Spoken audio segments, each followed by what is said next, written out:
Thank you for taking the time out of your day to listen to this professional learning presentation on best practices for inclusion, setting the stage for successful learning environments, part 2. This is the second piece of a 3-part series on best practices for inclusion. Our speakers will be myself, Jessica Losh, and Nadia Kersey.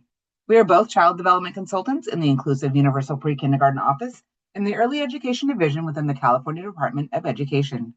Together, we will offer you creative ideas for setting up your classroom, along with practical modifications and accommodations. Our goal is to ensure the best possible experience for all children, with a special focus on supporting children with disabilities in a preschool environment. This presentation is designed for teachers, administrators, and support staff of the California State Preschool Program, CSPP. However, the content is versatile and can be applied to any learning environment. Next up, we will review the agenda and then get started. Let's review today's agenda to outline our learning objectives for this presentation. By the end of this session, you will recognize the impact of schedules and routines on the classroom environment, particularly for children with disabilities, and understand transitions and how to make them successful. When discussing schedules, it's important to remember that children don't think like adults. They don't care about the exact time. They care about the order of activities throughout the day.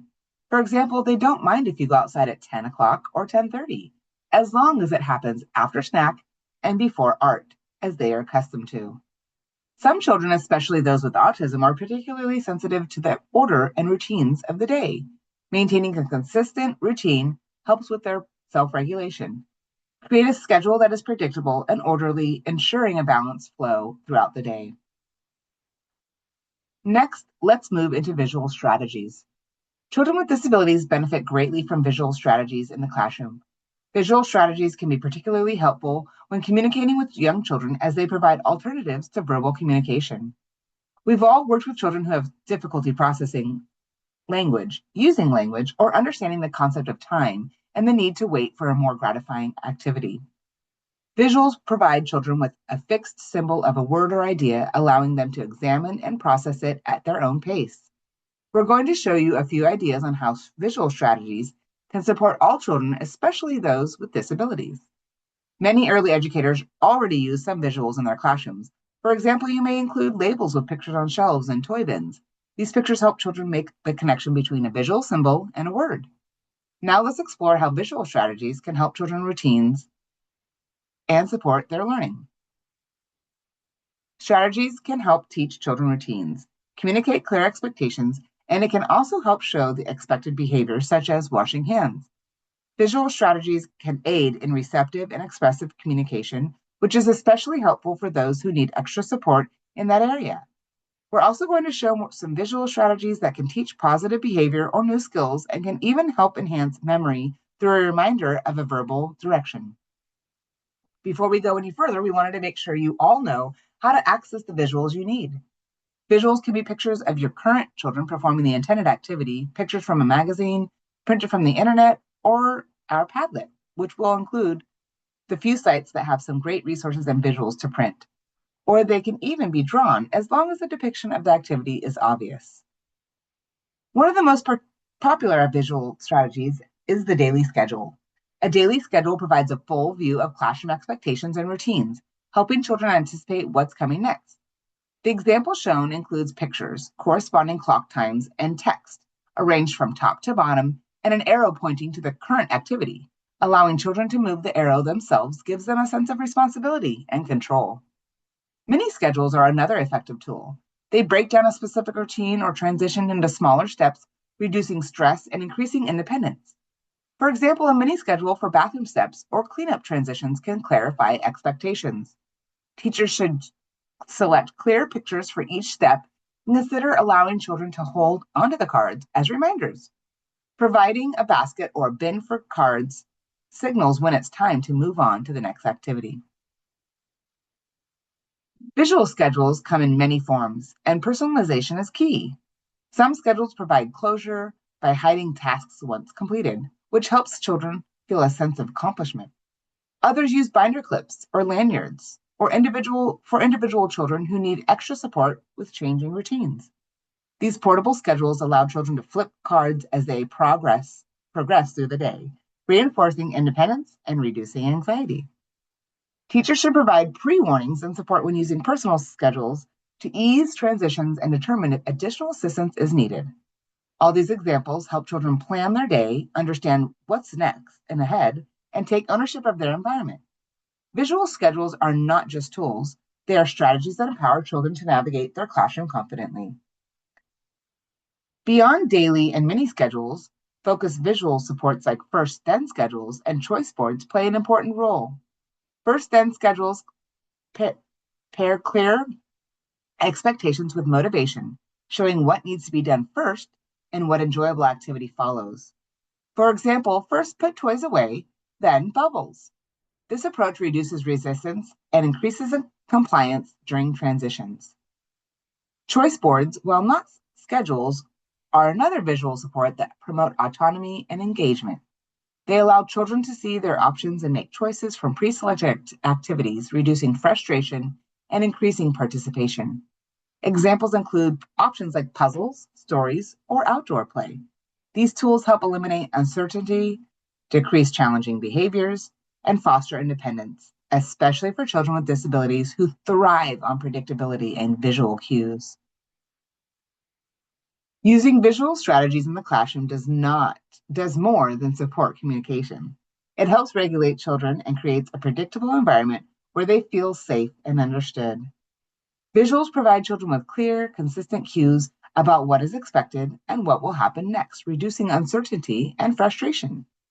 This predictability is especially important for children with disabilities who may struggle with processing verbal instructions or managing transitions.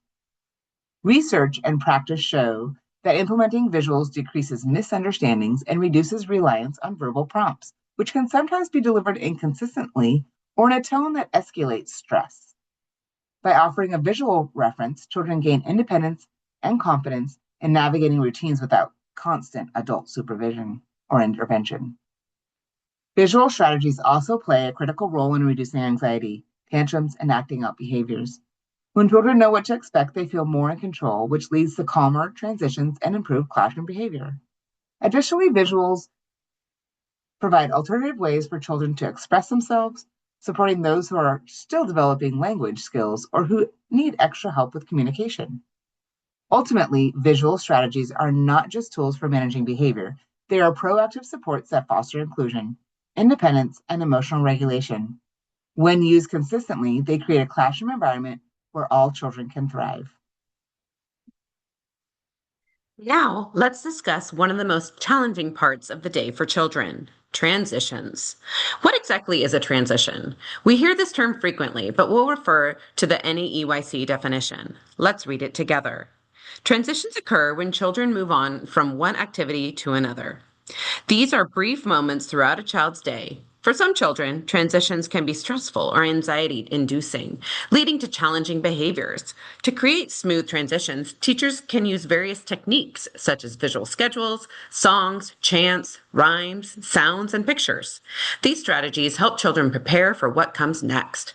Transitions should be used consistently throughout the day and kept to a minimum to avoid excessive disruption. Now that we understand how NAEYC defines transitions, let's consider how they feel in the classroom. Picture an average fall morning as we transition from choice time to outdoor play. Seasoned teachers know that before we can move on, we need to clean up, line up to count all the children for safety, and then help everyone put on their jackets because of the brisk fall weather. I can feel my blood pressure rising just thinking about it, and we're not even outside yet.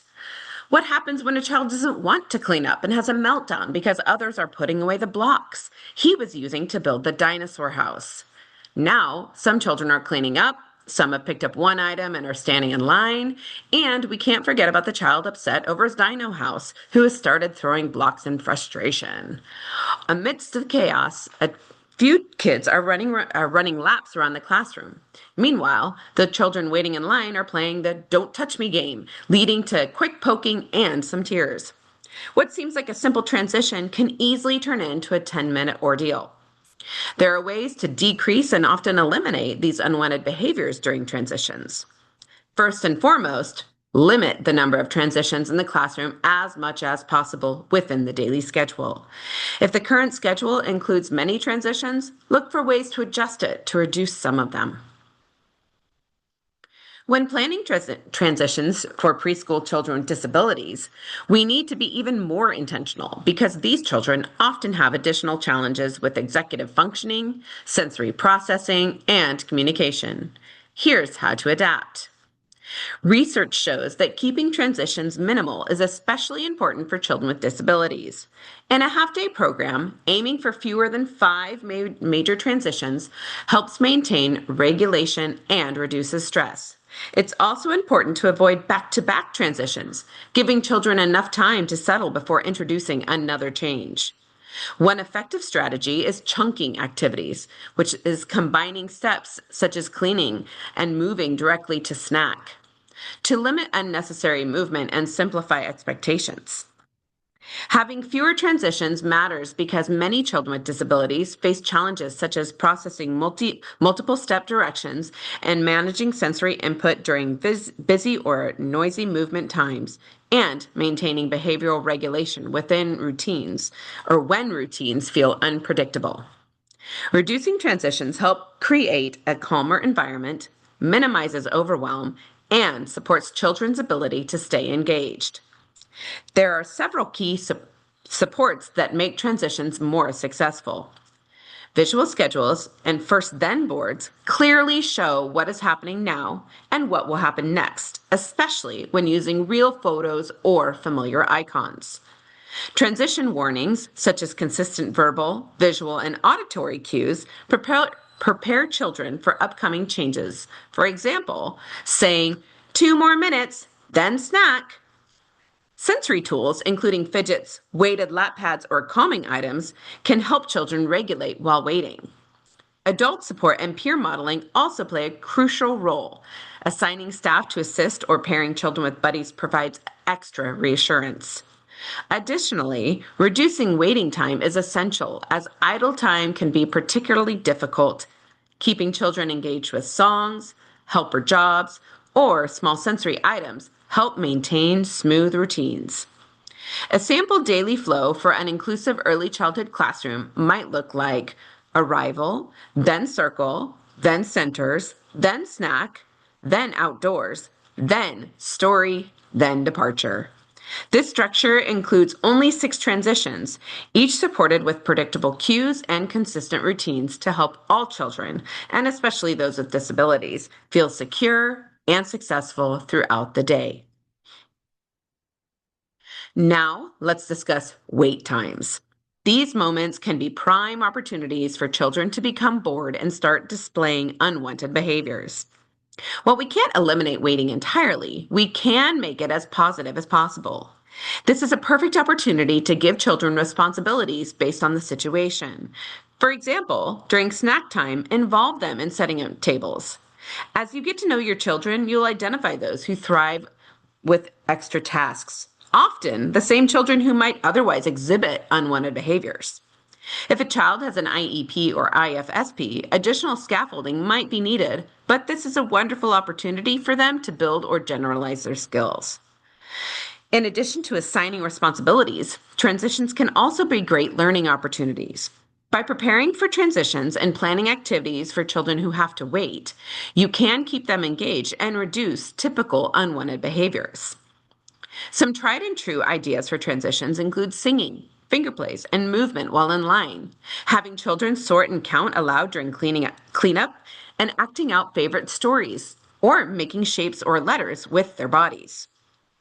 When dealing with wait times, it's important to consider the developmental stages and ages of the children and have realistic expectations about their patience levels. Most importantly, especially in inclusive classrooms, transitions must be communicated ahead of time, providing visual warnings like a timer, auditory warnings like a bell or song, or verbal warnings can help ease the anxiety and chaos often associated with transitions. For children needing extra support, connecting them one-on-one using visual schedules to explain what's next and what the expectations are is highly encouraged. Now let's move on to an often underutilized but helpful tool in the inclusive classroom: fidgets. Fidgets play a key role in the learning of some children with disabilities. They can help children focus, attend to conversations, calm down, meet sensory needs, or concentrate, keeping their brains active and ready to participate. Let's begin with a quick personal check-in. As you're watching this webinar, you might be sitting comfortably and simply listening. You might be typing notes on your device, or you may have something in your hands like a pen, a small object, or another item that helps you stay engaged. Even in a virtual setting, many of us naturally use small movements or fidgets to help our brains stay alert and support active listening. All of these approaches are completely acceptable.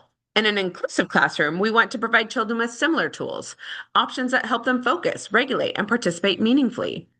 As with many activities in an inclusive classroom, fidgets are not one size fits all. They should vary depending on the needs of the child and the activity.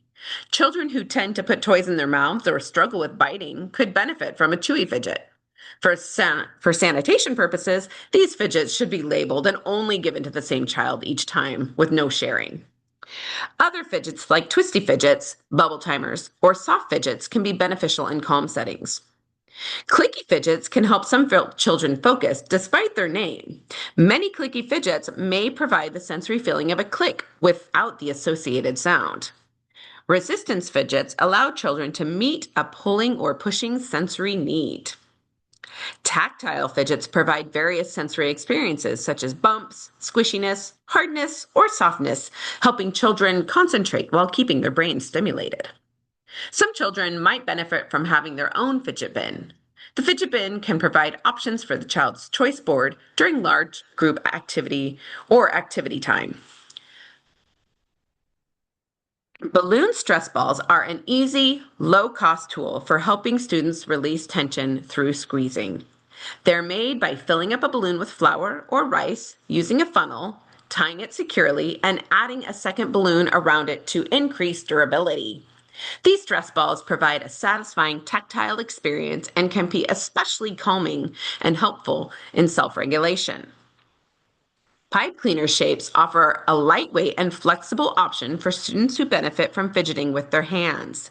Using colorful pipe cleaners, you can twist them into spirals, form simple shapes, or link them together. Adding pony beads gives another layer of tactile interest. Their bendable nature gives students something to manipulate quietly, supporting focus and tactile engagement. Bead bracelet fidgets are simple to assemble and highly effective. By stringing large beads onto an elastic cord and tying the ends securely, you create a small, portable tool that students can wear or hold. Children can roll the beads back and forth to meet sensory needs while staying attentive during instruction. Sensory bottles are simple, effective calming tools made by filling an empty plastic bottle with water, glitter, beads, and other lightweight materials like pom-poms or feathers.